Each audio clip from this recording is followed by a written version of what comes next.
Welcome to my YouTube channel world literature. आज topic discuss करने वाले हैं वो है smouldering mulberry fire sears each fibre of my being by Habba Khatoon. Habba खातून की ये पोएम है जिसको आज हम डिस्कस करने वाले हैं। तो अपना लेक्चर जो है वो हम स्टार्ट करते हैं। फर्स्ट ऑफ ऑल पोएम की line by line explanation discuss करेंगे, हब्बा खातून को डिस्कस करेंगे एंड इसके मेजर थीम्स को भी हम देखेंगे। हब्बा खातून जो कि द नाइटिंगेल ऑफ कश्मीर भी हैं, इनको टाइटल दिया जाता है द नाइटिंगेल ऑफ कश्मीर का।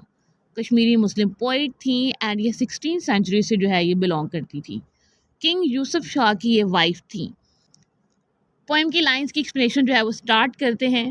इन लाइंस में जो हब्बा खातून है वो अपना एक्सपीरियंस शेयर करती हैं। एज अ फीमेल उनकी जो जर्नी रही है, उनकी लाइफ में जो अप्स एंड डाउन्स आए हैं, उनकी लाइफ में जो पेन रहा है, उसको उन्होंने शेयर किया है।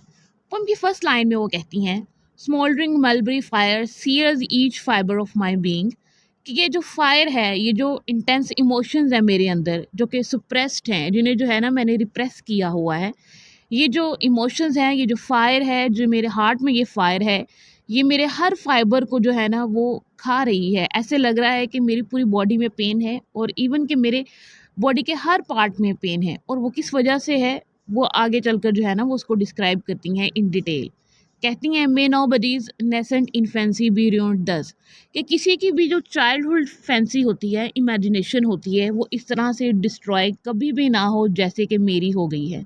अब वो क्यों हुई है? क्योंकि उनकी लाइफ की सिचुएशन ऐसी रही है, उन्होंने अपनी लाइफ में अप्स एंड डाउन्स देखे हैं, या फिर उनकी लाइफ के कुछ ट्रेजिक इवेंट्स हैं जिसकी वजह से उनकी चाइल्डहुड की जो इन्फेंसी है, इमेजिनेशन है, या उनका जो चाइल्डहुड है वो सब जो है वो डिस्ट्रॉय हो चुका है।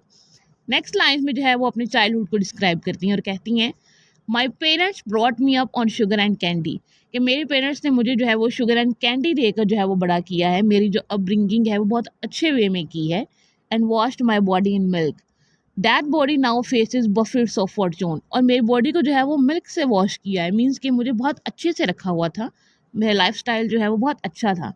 लेकिन जैसे जैसे जो है वो मैं अडल्टहुड की तरफ आती हूँ, जैसे जैसे मेरी यंग एज आती है और मेरी फॉर्चून मेरे सामने आती है, तो मैंने जो है ना बहुत सारे चैलेंजेस को फेस किया, बहुत सारी प्रॉब्लम्स को जो है वो फेस किया।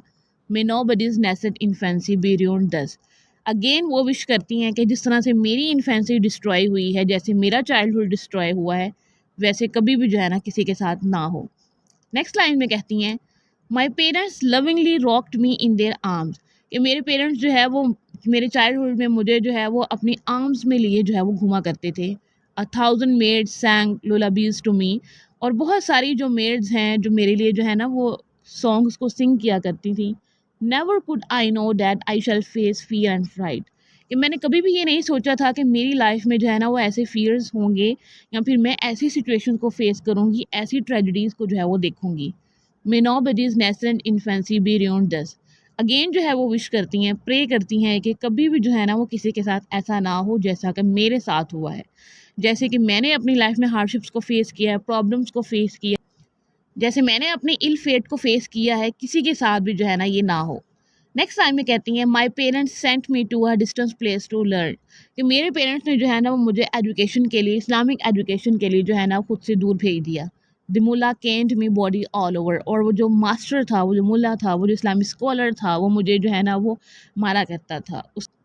एंड उसके जो निशान है वो पूरी मेरी बॉडी पे जो है वो नज़र आते हैं।